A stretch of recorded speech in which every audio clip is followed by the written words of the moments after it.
Hello there, and a huge welcome to today's episode of Gina Gardiner and Friends. I am very excited about this conversation. Shelli Brunswick is an author, a speaker, and a futurist, and we're going to be talking about space, inspiration to impact. Shelley, a huge welcome to the show. Thank you very much for joining me. Well, thank you so much for inviting me to be here. I can't wait to talk about inspiration from Earth to the stars and beyond. People over millennia have had a real fascination with space. And one of the memories that's so strong in my memory is going to an exhibition where Yuri Gagarin, the Russian who had been the first Sputnik, or whether he was the Sputnik or was the vehicle of Sputnik, we're going to find out. And watching that on the television, little black and white television, and then later on watching man land on the moon. Before we get into all of that, I want to know your story, how you come to be so engaged with space. Well, thank you again. And I'd love to share my story because it has four chapters, and I'm sure many of your audience are in the same situation. Life is not linear, it zigs and zags and has ups and downs, as has my career. And so I'll start with that first chapter, right out of high school. Yeah. I didn't know what I wanted to do. I didn't have college money, so I really didn't want to go into debt. And I wanted to see the world. And this was in the 1980s. So the best way to see the world and accomplish all those things was to enlist in the U.S. military. I selected the Air Force. And it was a wonderful opportunity. I was an enlisted airman. I was stationed in Turkey and Germany. I was on my skill set. They made me a personnel specialist. So that's like human resources. And I was able to take advantage of tuition assistance, which allowed me to go to school at night and on the weekends. And the military helped offset the cost of that. So that's that first chapter, getting to see the world, learning a skill set, going to school at night. And after 12 years as an enlisted airman, I completed my college education. So I applied to become an officer in the Air Force. And that started that second chapter of my journey, which the Air Force made me a space acquisition or space procurement officer. I'm sure your audience doesn't know what that is, and I didn't really know what that is. But ultimately, that started my 25-year career in the space industry. And we can dive into that more in a little bit. So I did a lot of great jobs as a professor at Defense Acquisition University, teaching about space acquisition. I worked on Capitol Hill as a legislative liaison. I worked in program offices on rockets and satellites and ground stations. So really built up a great acumen on military space. And after 29 total years in the Air Force, I decided it was time to retire. And then I went to work in industry. I worked at a nonprofit that does a lot of educational kindergarten through 12th grade, but it's called the Space Foundation. So, really focusing on bringing space into the classroom, as well as putting on world-class events, creating entrepreneurship programs. And I did that for 9 years, and that was my third chapter. And now we're living in the fourth chapter, because after both of those amazing experiences, military, commercial, civil, international space, I decided to move forward as the CEO of SB Global LLC, which is my company that I do writing and motivational speaking and futurist work. Wow, that's quite a career, isn't it? No, I'm interested in that movement from your work in PR and working with human resources to becoming an officer. And your title, give us your title again, because it's quite an impressive one. Space acquisition? Space acquisition, or you could say space procurement. So ultimately, I was the individual as a program manager that oversaw the development of space programs. So initially, I came in as a second lieutenant in the Air Force and did ground stations. I learned about testing and verification, financial management, contracting, technical requirements, the space industry, orbits, launch, all those aspects. And so that was really exciting to learn that and be part of the space industry. I will tell you though, initially, when the Air Force said, we're going to make you a space acquisition officer, I was like, I didn't want to do it because I was like, I don't know what that is. And no one I knew, none of my mentors really knew what that was either. So they all tried to help me get reclassified out of space acquisition into personnel officer. Because remember, I was a personnel specialist, so that The was my area. area. Yeah. It's the area I was comfortable with, right? We all want to stay in our comfort zone. I wanted to stay in my comfort zone with the people I knew, but fortunately, the Air Force said, we really need you to do this. And they're really not asking. It's kind of like when the Queen of England says, we want you to do something, you salute smartly and you do it, or the King of England now. So that's what I did. And I went into that new adventure not knowing anything about space acquisition. And I'm so grateful the Air Force made that decision for me because now, 25 years later, I'm one of those space leaders. I'm really interested in what it was that they saw in you. Human resources and space acquisition, on the surface of it, don't seem to have much in common. But they must have seen something in you that made them recognize that actually you had that capacity to do whatever space acquisition was going to be. And I suspect that in the time that you had that role, it changed significantly from when you started to when you finished. So the really great part is when I first applied to be an officer, the Air Force was really looking for STEM professionals, science, technology, engineering, mathematics, and I don't have those. I have a business background. Okay. And so the first time I applied to become an officer, I was not selected. So Right. you have some choices. You can choose to move forward, you can choose to reapply, you can make decisions. And I chose to reapply, really look at how was I unique. You know, it's similar to getting into the university or any other selection program. You have to write an essay, you have to get letters of recommendation. And so really taking that feedback in and how can I position myself to show that my skill set, having been an enlisted airman for 12 years, understanding the military training, as well as that business background, how I could be a benefit to the Air Force. And on the second application, I was selected. So for your audience, I always call failure first attempt in learning. Just keep trying. We do a lot of that in the space industry. We don't always make it the first time. So you just got to keep going and learn from it. And so the second time I applied and did that update to my resume and my uh, uh, narrative essay and letters of recommendations, and the second time I was selected. And again, it's kind of interesting because I am a business person. So I have an undergraduate in business and an MBA. And most people in the space industry traditionally come in through the military Mhm. or technical track, or they're a STEM professional. So I do have the military side where that's a traditional way to come into the space industry, but I'm also that business background, which is more of the way the space industry is today, 25 years later, because as we've commercialized space, we really need people who can do cost, performance, testing, lead teams, do requirements. You really need people with the business background. So it worked out that I kind of got in on the ground floor and was able to ride the elevator up.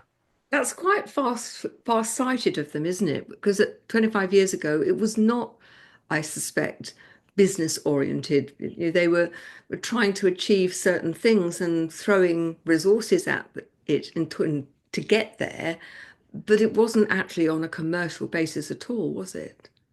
No, not really. The time this was in 1997, so really we were still a very much military or civil space, and that's around the world, whether it's the European Space Agency, the Japanese Space Agency. There weren't as many operators in space as there are today. You're seeing more than 75 countries are now operating in space now, but when you think about the Apollo program, there were only two countries. So over this last 25 years, this exponential growth and commercialization in countries wanting to have space industries and space agencies has really taken off. So I don't know if it was fortuitous of the people Mhm. who selected me, or they looked at, I had demonstrated from 12 years as an enlisted airman. A lot of times my past performance demonstrated that I would be a good leader. I would be able to adapt and overcome. So, based on the whole person concept, which is how the Air Force selects people, the whole person, they made that selection and off we went. And I'm grateful because it's been amazing. But you're right. At that time, the government really ran all your programs. It wasn't until the U.S. passed some legislation in 2004 that allowed for commercial launch activity. So everybody looks at Blue Origin and SpaceX today, but as we know, that didn't always exist. It had to be legislated. So I always say that's why policy is the leading, because you laid the policy that said commercial companies can now do launch. It doesn't have to be a government entity. And over the 20 years, you've now created a whole industry, an economic growth engine for launch capability. Space is one of those things that has a bit of magic to it, and many people will. It was a beautiful full moon last night, and that there is something that draws us as human beings to wonder about what's going on in space. But the thing that really strikes me is that from those early beginnings where the goal was to get somebody on the moon, um, we now have so many things going on in space. You can go if you've got enough money, you can actually go into space on a journey that's very short, but actually very profound from one of the reports that I've read. Why do you think the whole thing becoming much more businesslike, much more commercial has been important? What's been the impact of that on us as a human race? Well, I'm going to answer that in two steps. I think the first step I'm going to answer is what is the real role of government?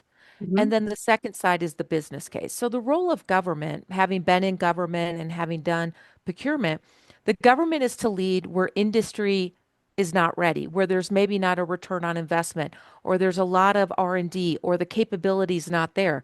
So in the beginning, when you think about the Apollo era and NASA leading that, there was no business case for the commercial industry to lead.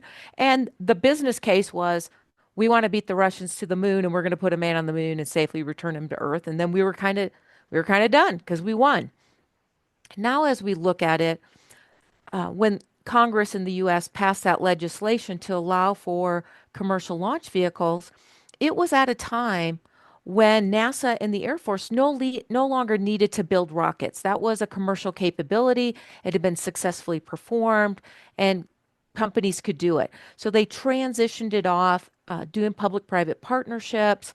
And as we can see from the rise of the commercial space industry, not only has it taken over that industry quite effectively, they've also lowered the cost to launch that now makes launch capability and access to space incredible. I mean, universities can now launch things. High school kids groups can launch CANSATs. Emerging space nations can get to launch. Whereas before, when it was only a government industry, it was very expensive. So by commercializing things and taking that from the government doing it to industry, it allows the government to focus on the next horizon. What's next? What should the government be investing in next? And it allows industry to now create that economic engine and create the diversity of jobs. And so that's why I say today, compared to 60 years ago, where you were STEM professionals working for the government, now you're in every country of the world. You could be every career field from high school graduate to PhD, as well as business majors, right? Doing space industry on the commercial side. We're going to go for a short break in a moment, but when we come back, I want to know, why is it so important that we embrace the technology, want to get out and do things in space? Why is that important? Because one could argue there's enough to keep us busy on Earth, and there's enough situations that we need to solve without going careering off into space. And I'm interested in why that's important, but also what are the benefits. So don't go away. We'll be back in just a minute. Welcome back. Shelley, why is it important for us to be pushing the boundaries and commercializing the opportunity to embrace what space has to offer? Well, I think that's excellent. And we've talked a lot about, we're returning to the moon and this time to stay and going on to Mars. But we're really wrapping that technology we learned from the space industry back to Earth. So, prime example, you and I are talking on Zoom. Mhm. All of telecommunications has been brought to us because of the Apollo era, because NASA wanted to talk to astronauts. So all these telecommunication platforms, Zoom, Microsoft, Teams, everything is all based on space technology. So many people don't realize you're living your life now because of space technology. Another one of my favorites, we all use these wonderful cell phones. So I love selfies. Many of your phones are carrying NASA imaging technology to capture that perfect photo, but they're also using algorithms. You're using satellite communication on there for your weather app, your finance. So, on average, you're probably communicating with a satellite 45 times a day. You're not even aware of that. And NASA did an estimate for every $1 they invested in the Apollo era, about a $7 return. In 2014, they did this again, and they said for every dollar we're investing, it's a $40 economic return. So, and even the World Economic Forum is involved in this. They have done an analysis, and by 2035, the global space economy is going to be $1.8 trillion. So it's not just cool to go to space and be an astronaut, it's also life saving, emergency response, telecommunications, weather prediction. You know, you can't launch an aircraft without weather prediction. Who wants to get on a plane thinking you might fly into a storm? Your food and all the logistics of food traveling the earth is coming from space technology. Agriculture is dependent on space technology because of GPS, Global Positioning System, that was provided free from the US government to the world. So there's so many technologies that are running today and people just don't even think about it. It's like the infrastructure. You don't think about the roads being built. You just know that if the road's not built, it's a problem. Space is the same. It's an infrastructure for economic opportunity. I think you've given me a really different insight. I knew that technology had moved on because of space exploration and the experimentation and so on. But I had no idea of just how much we take for granted in terms of our everyday. I think the other area where I had done some reading, not recently, was the number of materials that we now take for granted that were developed in order to be able to get a space shuttle safely through the atmosphere, off to the moon and back again. I think you've just scratched the surface, haven't you, in terms of the number of developments and opportunities for business and enhancements for our daily life that have come from space. Well, I'll just share my favorite one since you talked about materials. One of my favorite forms of space technologies from the Apollo era is fire retardant clothing. We think about it when we see firefighters, or if you have children, you buy a crib or furniture that's fire retardant. Well, my husband was a firefighter for 30 years, and because of that space technology, he was able to come home every day. But most firefighters probably don't know that, nor do most people when they think about buying fire retardant cribs for their babies. Wow, amazing. What made you decide to leave the Air Force and go into, well, Civvy Street, really? So I had been in the Air Force 29 years, so I could have stayed longer. But, as I tell every entrepreneur when I meet them, no matter where they are, what is your exit strategy? They're just starting their business, and it's like, what is your exit strategy? Because everything, as I shared, you have different chapters. And so whether you're starting a business, you will always have a beginning and an end. And at that time, I was working on Capitol Hill. I loved that. I'd been there 5 years, and the Air Force was ready to move me back into being a program officer in a space program. And I felt that I had moved on to the next step. So for me, the next step was it's time to transition to the next opportunity. And so I share that with your audience. You are the CEO of your company, yourself. Everything you're doing will have a beginning and an end, and every end will start a new beginning. So don't be afraid. I think that's very good advice, but many people want to stay where they are because it feels familiar. Like we call it a comfort zone, don't we? I Mhm. think many people are stuck in what they see as their comfort zone, but are incredibly uncomfortable.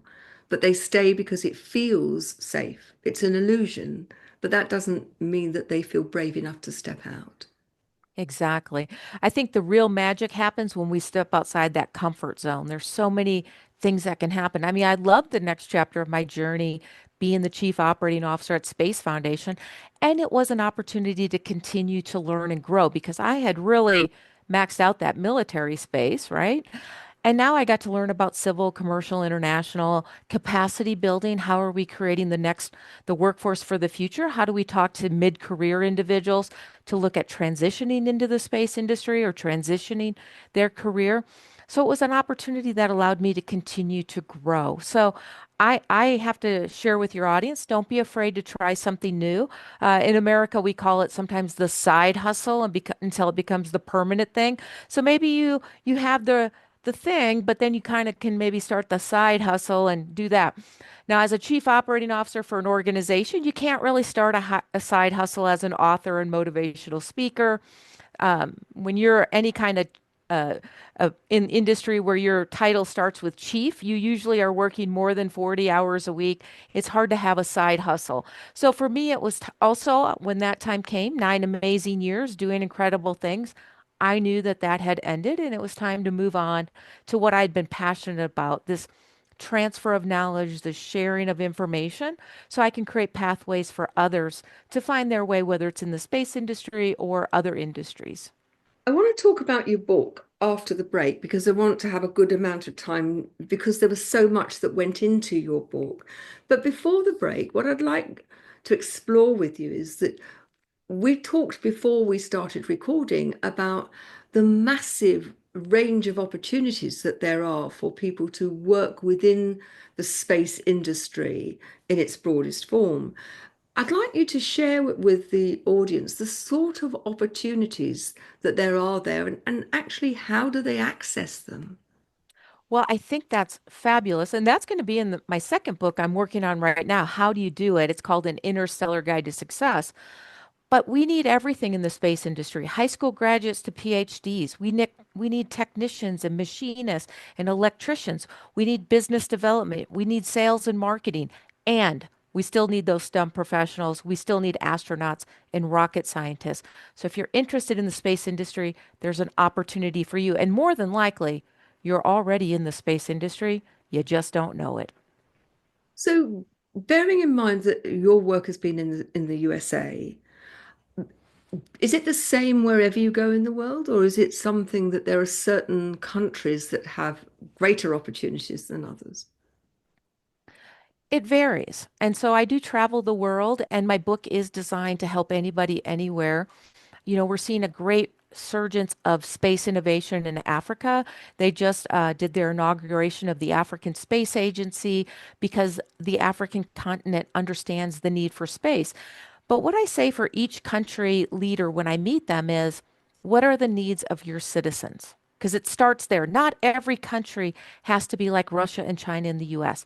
They all don't need launch facilities. They all don't need to create astronauts. What they might need is weather prediction, Mm. GPS, so that they can plant agricultural fields. They need Earth observation to protect their borders, to protect their resources, to watch their fishing, to help with agriculture. So every country starts with, what do your citizens need to have a better life and better economic development? And from that, we can pull in how space can benefit you, the leaders of that country, as well as your citizens.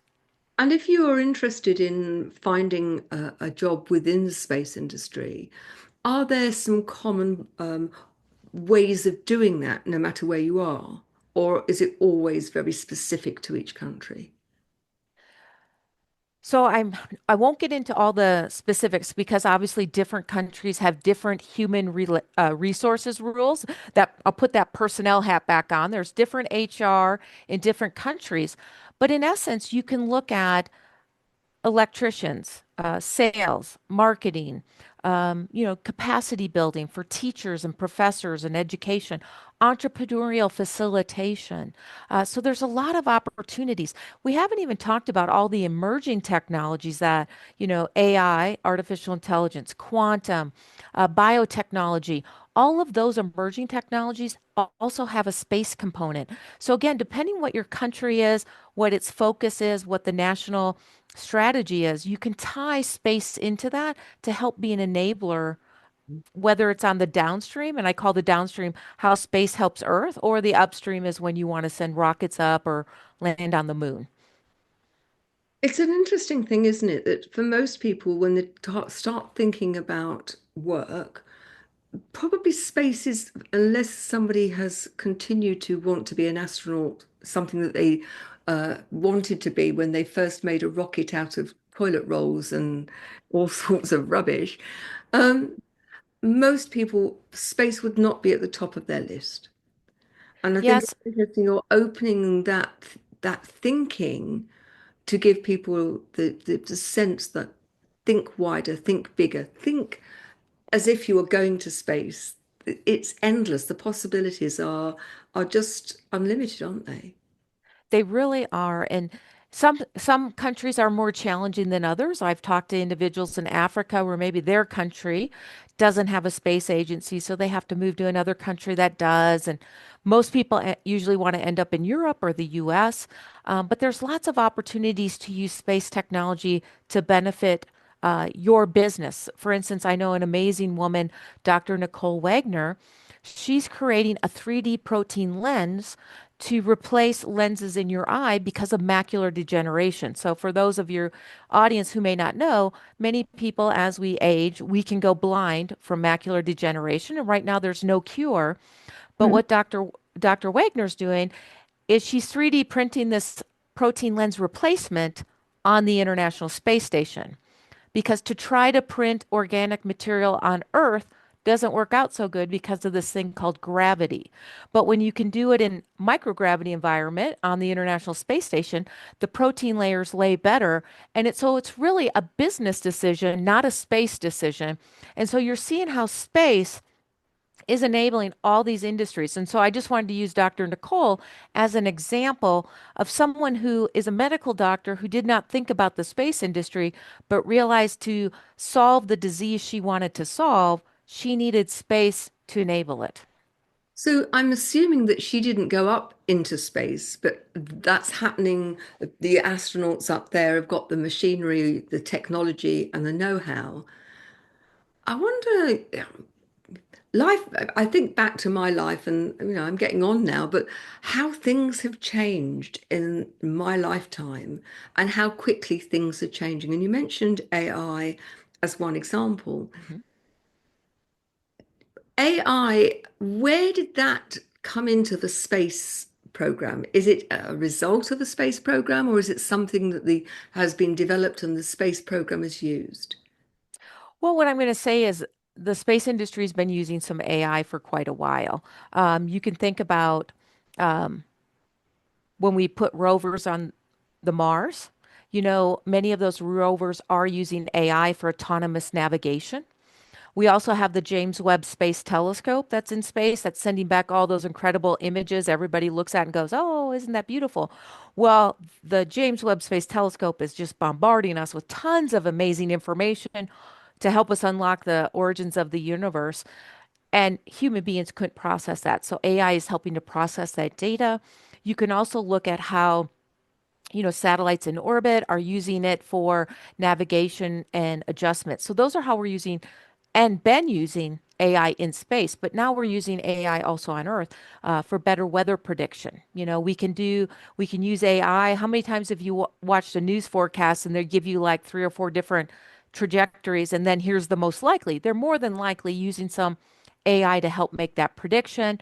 You also have agricultural industries using some AI prediction. Are you going to have droughts this year? Because if you have droughts, probably not a good year to plant. You might want to use your resources in a different way, or is it going to have flooding? So you can use AI to help determine how your agricultural crop may pan out. And then also a lot of countries and companies, you can think of oil and gas, are using that AI for resource monitoring. So some companies have created some AI that helps look for oil and gas industry and methane leaks and they've identified some methane leaks that were quite substantial. And so by being able to see those from space using AI, they're able to predict those and then go and make some repairs. So we're already using AI in the space industry. And again, this is just the start of AI and how it will revolutionize so many industries. We're going to go for a short break now. When we come back, I'd like you to share with us why you wrote the book, how you came to put the book together, because that in itself is quite a feat, and share with us what's within the book. So don't go away. We're going to be talking about what's space got to do with it when we come back. Welcome back. So, why did you write the book in the first instance? What gave you the idea? So for several years, when I was the chief operating officer at Space Foundation, I would be invited to come out and do motivational talks, talk to students, speak at NASA or other events. And a lot of people afterwards would say, "Do you have this written down?" Or "Do you have a book that I can buy?" Or "How do I get this information?" And what I realized is, as a chief operating officer, it's really hard to write a book in your spare time because there's usually zero spare time.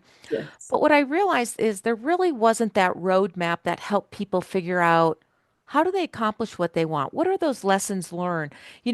Sometimes when we get so busy doing, we sometimes forget we need to write down what we learned to help the next person so their journey's easier. So that was really part of my motivation to leave Space Foundation to start this next chapter of my journey was to start writing this down. But it wasn't just my insight from the space industry. I interviewed 200 global thought leaders, former presidents of countries, space leaders, men, women, different ages, all regions of the world, to get their perspective. So that what I learned was my journey in space was different, but the lessons I learned were the same as everyone else in other industries.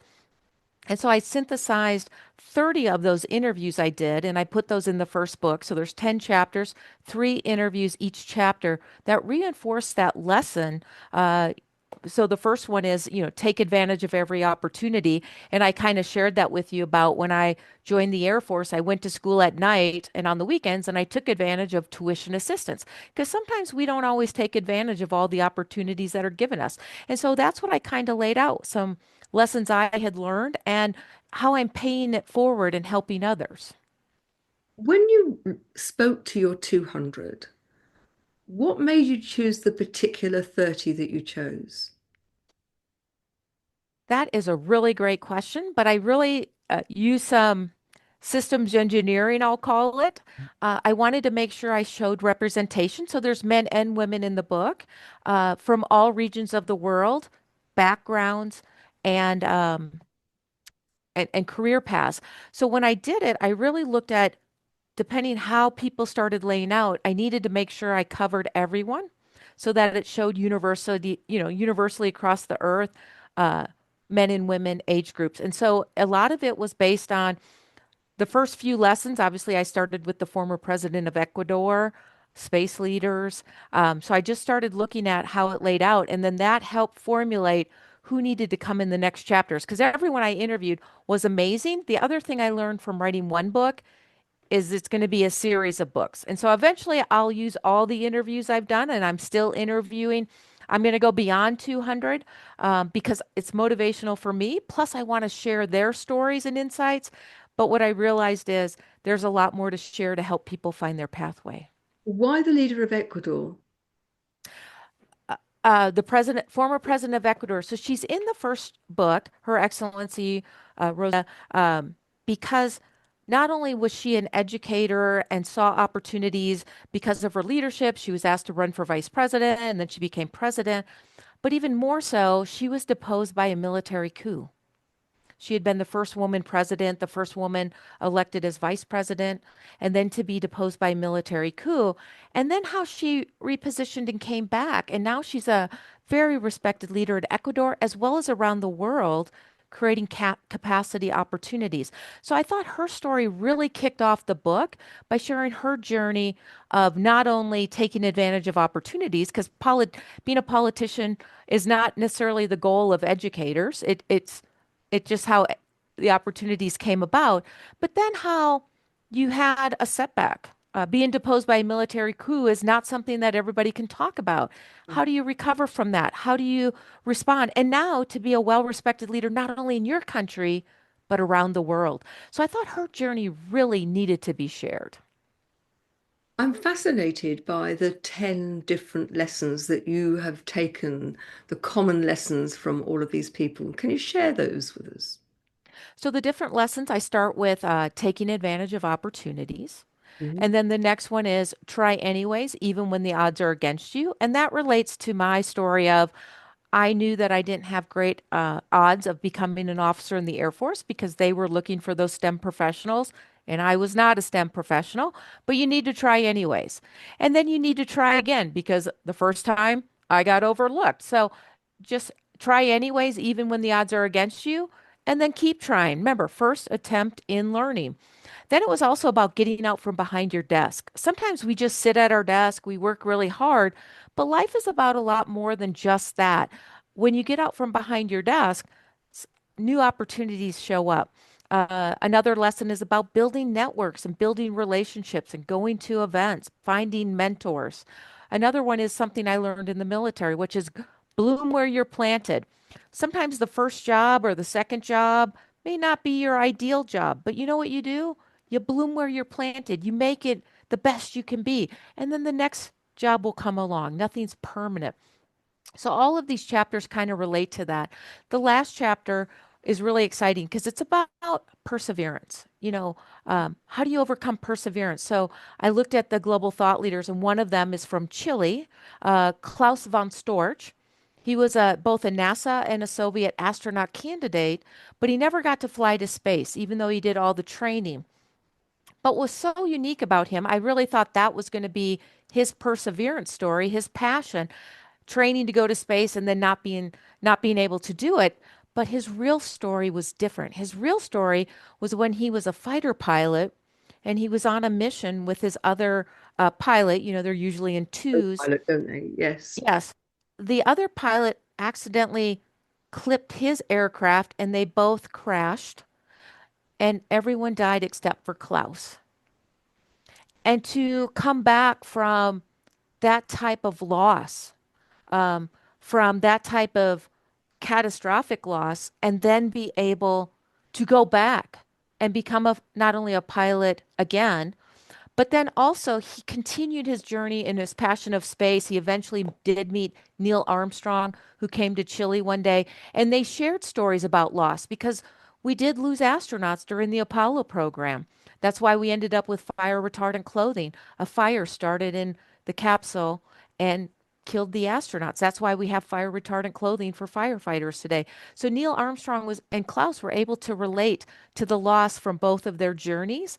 And then Klaus went on to do some amazing things for Space for Chile um, with kids and inspire the next generation. So again, I kind of share starting story with Her Excellency Rosalinda Ortega from Ecuador, and then Klaus's story about, not getting to fly as an astronaut candidate, but really his story was so much more revealing. So that's the part I love. I hear the stories that are so inspiring and I want to share them because the other thing these individuals are in the book is they're a role model for somebody else. I'm a role model for someone, but I'm not a role model for everyone because of my background, because of I'm an American. So it was really important that I highlighted the diversity of role models and that there are opportunities for everyone, whether it's in the space industry or another industry, there's opportunities for you. I mean, one of the things that strikes me is you've been talking about those principles.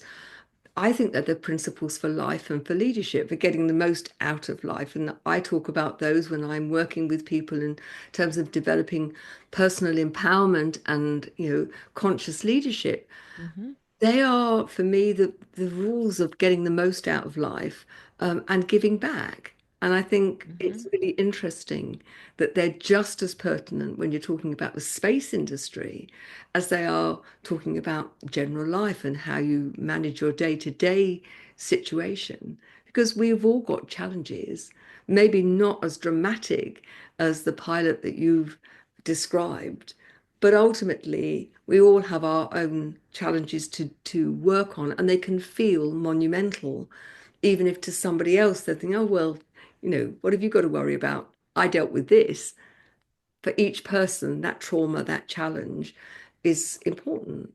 And it's not the challenge. I often say this to people, it's not the challenge that defines you, it's what you choose to do with it.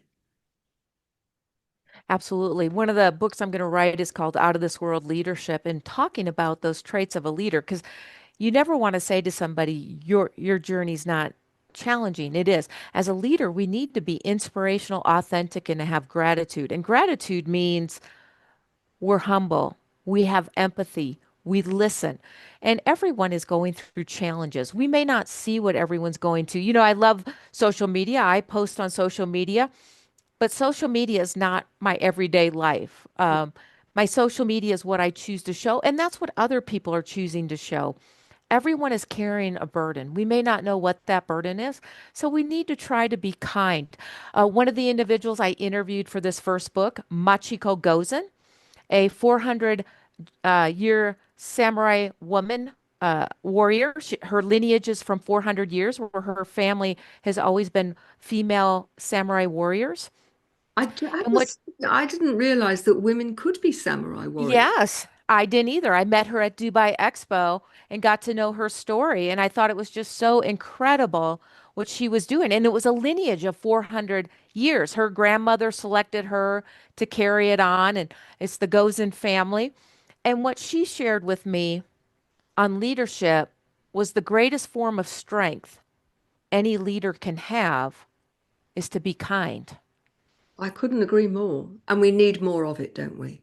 I mean, think about how easy is it when somebody hurts you or says something mean or strikes at you? How easy is it to be unkind back?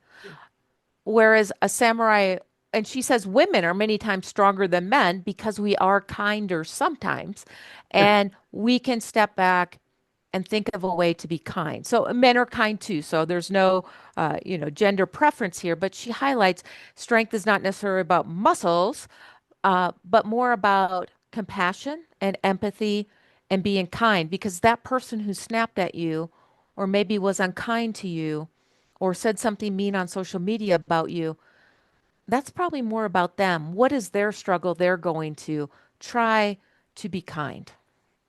I think if the world was kinder, if people individually were kinder, we would be living in a very different world. And there's so much dissension and polarization. If I don't agree with you, I make you wrong and me right, rather than we just have a difference of view, a difference of belief. And kindness, I work with businesses. Part of my work is a business coach. It's great business to be kind if you are looking at sustaining success over time holistically. Yes, you want the profits, the financial profits, but when you are kind and authentically so, rather than ticking a box, then your business has the capacity to last longer and to be more successful, in my opinion, and certainly in my experience, myself and with the businesses that I work with. We're going to go for a short break, and when we come back, you've talked about the chapters of your life so far. I want to know about the next chapter. So when we come back, let's hear about your plans for the future. Don't go away. We'll be back in just a minute. Welcome back. Shelley, you've already mentioned two more books that you're going to write. And I'm an author, I'm a prolific author. They're not easy to write books, particularly when they're based, as your first one is, on so much research. And you've talked about the fact that you will use some of these interviews for your next books. But what's the plan for you? You've still got a lot of life and a lot of working life, if you choose to, in front of you. Well, I love writing the books, and I've already written half of that next book, which is called "What Space Got to Do with It: An Interstellar Guide to Success," and it'll be coming out during World Space Week Oh, this year, which is the 4th through the 11th of October every year. World Space Week. We'll have some book launch kickoffs. And the reason I'm writing this book is a lot of times I talk about the space industry. I mean, I talked about all the exciting stuff. And the next question people say is, well, how do I do it? How do I find my way? And I call it leadership, awareness, access, and action. And so that's the main chap of what the 10 chapters will focus on that can help individuals, whether they want to come in the space industry or a different industry. It's really about self leadership, knowing yourself, your strengths, weaknesses, opportunities, threats, finding those awareness, creating access points, and then taking action. And then, as I said, the third book's going to be What Space Got to Do with It, Out of This World Leadership. So, what does this do for me? One, I'm a storyteller. I saw somebody wear a shirt that said, I'm a writer. Be careful, you could be in a story. So, I share that with everyone. That's kind of like, hey, be careful. But I love being that storyteller and then being a motivational speaker. I probably do 100 speaking events a year because it's not just sharing my story. I mean, I'm one story, but I love talking about Her Excellency Dr. Ortega from Ecuador, or Klaus from Chile, or Desmond from Cameroon, or, I love telling these different stories and highlighting their story and journey. So paying it forward and helping others. But then I'm doing some strategic advising as a futurist. And that's also, so that workforce development is part of my legacy because when you make, I look at developing the next generation, it's a drop in a pond, but it has a ripple effect. One of my proteges told me that by mentoring him, I was not only helping him, but his family, and he was sharing the advice with others. So when you mentor, it's really that drop in the pond, but it has such a bigger ripple effect. The second thing I'm doing is I'm on the strategic advisory for some companies, some space startup companies, and they're in stealth mode, so I can't share a lot. But it's really technology, it's space and AI is one of them, so I'm really excited about it. It's that cutting edge. And that'll be part of my legacy too. How am I sharing that entrepreneurial experience that I've had, the insights I've gained from being in space acquisition, which was about creating the programs and the processes for space and helping commercial companies capitalize on them. And that will be part of my legacy as well. And like you said, I feel I'm still relatively young. I should be able to create this legacy, hopefully for many more years, if not decades to come. I'm sure you will. One of the things that comes across is that you have such an energy, a life force, if you like, that is about forging forward. I am interested in when you went to talk to all of these people, how did you decide who you were going to talk to? And how did you get past the gatekeeper? So most of my speaking events are less about me and more about people reaching out. So I just did a trip where I went to Togo, Africa, for their first African space Space Forum Africa, SFA. Space Forum Africa is their first one. So many times people already reach out to me and ask me to come. Some of the challenges are they can't pay for me to be there. So how can, and I don't have the budget also to do all that travel. So can I do it virtually? Yeah. Could I do something? Because I do want to pay it forward, especially for these nations that are developing and create opportunities. And I did for my book, by the way. The book is on Amazon. Um, but for countries who maybe still can't buy it because Amazon's not everywhere, I did create a webinar series that's available on my YouTube channel that's free. So there is still a way for anyone to access the information. But many times people reach out, similar to you. You reached out. You may have heard about me, LinkedIn. I do a lot of things on LinkedIn, and people reach out.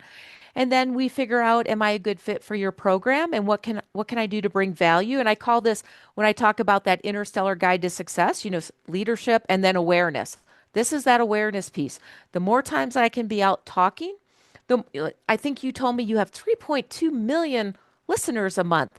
That's a lot of people who might be sitting there going, "Huh, I always wanted to be in space, but instead I went into pharmaceutical sales. Maybe I could be a salesperson in the space industry now, right?" So you might create that spark where somebody rethinks about a lost dream they had, or you give them the inspiration to take that step out of their comfort zone. So it's less about how do I find these people, and it's more how do I filter it so that I can balance these speaking events with being able to write books and do the other things that I want to do. I want to ask a slightly different question. This is about how did you choose who you interviewed? Ah. Did you have a list that you wanted of people who these are my must-haves, these I'd quite like to have? And how did you get close to some of these people, very high-powered people? How did you get the door open so that you could actually sit down with them in person or virtually so that you could actually interview them? So I do know all these people. So Yeah. that was when I started my job on Capitol Hill as a legislative liaison. The first day, my boss said, "Life is all about relationships." And he was so right. And so these people I interviewed are all people that I've known, whether from my military career or like Her Excellency Dr. Ortega, I know from this group that I'm part of called the G100. So everyone I interviewed, I have a connection to them either from my work, from other groups I support. And so I maybe, like I knew Klaus because I'd been to Chile. I'd spoken at a conference there called FDI. But I didn't really know Klaus until I interviewed him, right? And so this allowed me to really understand people because, as you can tell, I'm a good talker. But when you stop talking and listen to somebody else, it's incredible what you learn. And so that's the other thing I share. No matter how old I get, by listening to these other people, I'm continuing to learn and be inspired. So that is one of the things I'm connected to these people through work or other groups that I'm passionate about, and then sharing their story, and then asking them. And some say not right now, or some say I don't know how to do. Sure. And so some of them work in industries where I have to fill out forms for their corporate policies, to be interviewed. So that's how I got to them. They're all people I do know, which makes it personal because anybody, not anybody, but you can reach out to a lot of people and ask them if you can interview them. But to find the people that you can interview that you know personally, like the gentleman Desmond who came from Cameroon, wanted to be in the space industry, went to Nigeria, then came to the United States. I knew him for 5 years as he was trying to make this journey. I was a person who recommended him to go through the Thunderbird School at the Arizona State University. So, of course, when the time came to write that part of the book, I was like, well, I need to, Desmond's story from Cameroon and making that journey into the U.S. space sector was a powerful journey of my relationship with him, and then being able to share that no matter where you are, even if your country doesn't have a space industry, you can find your way into the space industry or any other industry if that's what you want to do. It's interesting, and I had only just thought about asking that question, but actually, it makes the book something even more special Hmm. because there can't be many people who've got a little black book like you, where they can go and speak to these people on a personal level, already knowing them to some extent. And I think that makes the book even more powerful because you're not talking about, a random group of people who may be connected and who have very interesting stories, but it would be a very different book and a very different process.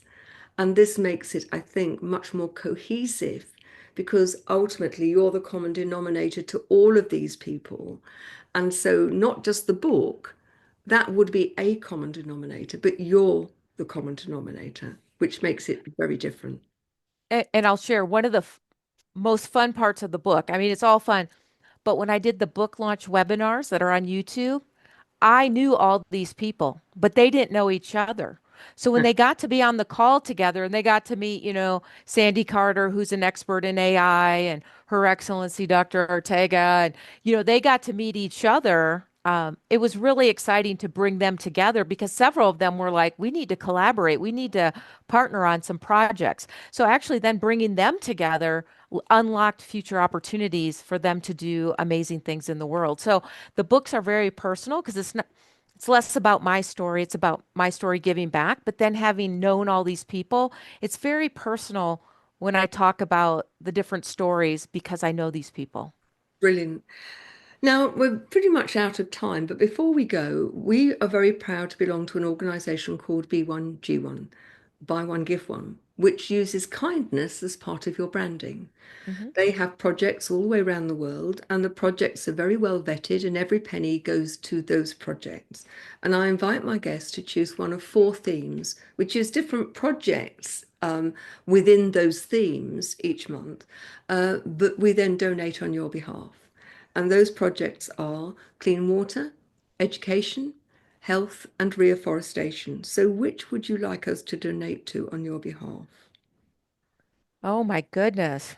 Um, well, I'm going to go with clean water. And the reason I'm going to do that is I am one of the 100 Voices for Our Planet through JB Dundalo and the United Nations. And Lumbi Malamba, who is in chapter 10, is an ambassador for clean water. She grew up in Zimbabwe, and there are still women and girls in Zimbabwe who have to travel 4 to 10 miles one way to retrieve water for their families. And many times that water is contaminated and makes their animals and them sick. And they have to do this. This is their primary job. They can't go to school, they can't get jobs. And so it causes great economic hardship. And so Lumbi drills wells near those villages to help empower those women and girls so they can get jobs in school and go to school. So, as one of her 100 Voices for Our Planet, on behalf of Lumbi Malambo, the water ambassador, I would love for the donation to be for clean water. Thank you. And just remember, by just listening to the program, you're making a difference because we donate meals to the hungry based on the number. Wonderful. And if you're a business, it's a great way to incorporate kindness in a very easy way within your business. Now, I'd love to know what you think about the show. You just need to email me at Gina Gardiner and Friends at gmail.com. That's GinaGardiner, the word and friends at gmail.com. And if you'd like a copy of my free leadership blueprint, which is really looking at how do you lead yourself? How are you prepared to lead others? You can have a free copy of that. All you need to do is email me and put blueprint in the subject line, and we will send you, with my love, a copy of that spiritual blueprint. And lastly, if you're a musician, you've got to be good. But if you've not been signed up with a big company and you would like the opportunity to come on my other show, Gina Gardiner Showcases Tomorrow's Talent, then you need to complete the form, which you will find at ginagardnertomorrowstalent.com. Just remains for me to say a huge thank you, Shelley. Thank you for listening. See you on the next show. Bye bye now. See you around the galaxy.